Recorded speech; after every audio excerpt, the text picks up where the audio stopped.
తల్లిదండ్రులు కావాలని మీ కలను సాకారం చేసుకోండి. ఓఎస్ఎస్ ఫర్టిలిటీ వారి తక్కువ ధర సంతానోత్పత్తి చికిత్సతో అపాయింట్మెంట్స్ కొరకు కాల్ చేయండి 7825893604. అందరికీ నమస్కారం.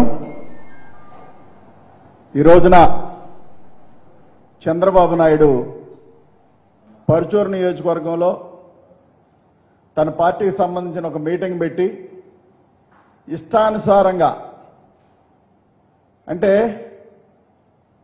ఇన్నేవాళ్ళు సోదరులా కనిపించి చంద్రబాబు నాయుడు మాట్లాడిన తీరు మనందరం కూడా గమనిస్తే పెద్ద వయసు అయ్యే కొద్దీ చంద్రబాబు నాయుడు ఛాదస్తంతో పాటు అబద్ధాలు కూడా అబ్బి ఒక వ్యాధిలాగా ఫోబియా వ్యాధిలాగా అంటే నేను మాత్రమే గొప్పోడిని అనుకునే భావం కలిగిన ఒక వ్యాధితో చంద్రబాబు నాయుడు బాధపడతా ఉన్నాడు. అది మనకు స్పష్టంగా కనిపించింది. చంద్రబాబు నాయుడు మాట్లాడుతూ రాజధాని విషయంలో జగన్మోహన్ రెడ్డి గారిని కించపరుస్తూ మాట్లాడుతూ ఉన్నాడు చంద్రబాబు నాయుడు నీకు 70 ఉన్నాయో 75 ఉన్నాయో నాకైతే తెలియదు, కానీ ఈ వయసులో చాలా హుందాగా మాట్లాడాలి, చాలా పద్ధతిగా మాట్లాడాలి. ఒక రాష్ట్ర ముఖ్యమంత్రిగా ఉన్న జగన్మోహన్ రెడ్డి గారి పైన నువ్వు మాట్లాడిన తీరు చాలా బాధాకరం అనిపిస్తా ఉంది. నువ్వు ఒకటి గమనించాల్సింది ఏంటంటే, నువ్వు వీరుడు సూర్యుడు అయితే ప్రజలకు చెప్పుకో. నువ్వు వీరుడు సూర్యుడువో ప్రజలు మరి 2014లో 19లో చూశారు కాబట్టి 2019 తర్వాత జగన్మోహన్ రెడ్డి గారికి ఛాన్స్ ఇచ్చారు. వైఎస్ఆర్ కాంగ్రెస్ పార్టీ పని అయిపోయిందని చెప్తా ఉన్నావు, జగన్మోహన్ రెడ్డి గారి పని అయిపోయిందని చెప్తా ఉన్నావు. జగన్మోహన్ రెడ్డి గారికి కనుక ఆ పరిస్థితి ఉంటే నిజంగా నువ్వు పవన్ కళ్యాణ్ అనే వ్యక్తి సంకెందుకు నాగుతా ఉన్నావు? వాస్తవానికి ఒక మాట సమాధానం చెప్పాల్సిన అవసరం ఉంది. నీకు సిగ్గు శరం సేవీనెత్తురు దేవుడు అనేవి పెడితే నువ్వు మానవ జన్మెత్తితే అబద్ధాలు కాకుండా స్టేజీ పైన దొరికిన మాటలు కాకుండా వీటికి సమాధానం చెప్పాల్సిన అవసరం చంద్రబాబు నాయుడుకు ఉంది. పవన్ కళ్యాణ్ సంకెందుకు నాగుతా ఉన్నావు?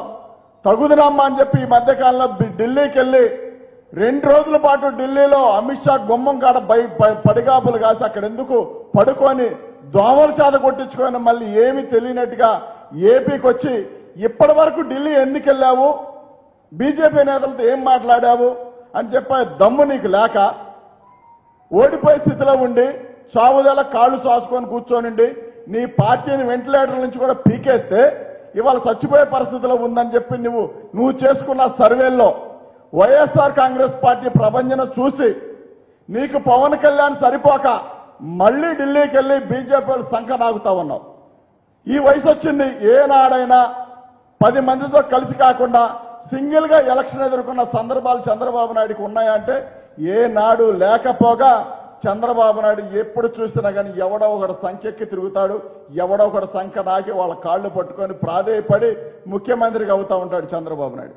అలాంటి వ్యక్తి అమరావతి గురించి మాట్లాడుతూ జగన్మోహన్ రెడ్డి గారిని సైకో అని మాట్లాడుతూ నోరు పారేసుకుంటా ఉన్నాడు.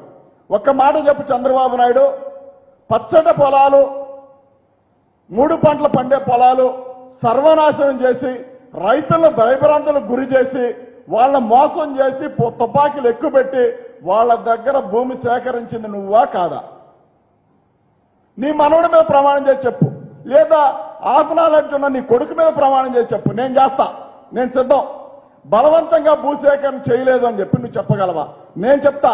లేదు నార్కోటిక్స్ చంద్రబాబు నాయుడు అనే వ్యక్తి సిద్ధమా? నేను ఒక బ్లడ్కి పుట్టా, నేనైతే చంద్రబాబు నాయుడు కూడా ఒక బ్లడ్కి పుట్టుంటే దీని మీద చర్చకు సిద్ధం అవ్వాలా? దమ్ము ధైర్యం ఉంటే నువ్వు సీనియర్ మోస్ట్ 75 సంవత్సరాలు చెప్తా ఉన్నావు కదా, నేను చర్చకు సిద్ధం నీతో, ఎనీ టైం నీతో నేను కూర్చుంటా.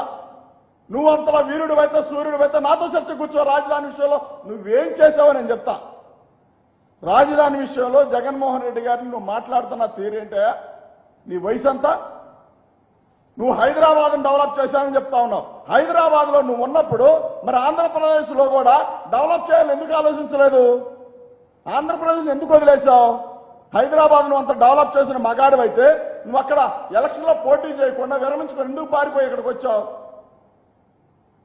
మా మేరుగు నాగార్జున గారి గురించి మాట్లాడుతూ వేమూరి చెత్తనంట సంతనోదలు పడి పంపించారని చెప్తా ఉన్నాడు.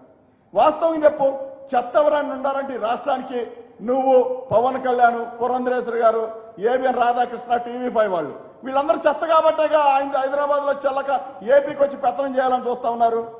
అక్కడ చెత్త పనికి రాక అక్కడ వదిలేసి అక్కడ తోసేస్తే ఆ చెత్తను తీసుకొచ్చి హైదరాబాద్ నుంచి తీసుకొచ్చి ఏపీలో వాడదామంటే ఎవడు చూస్తూ ఉంటాడు?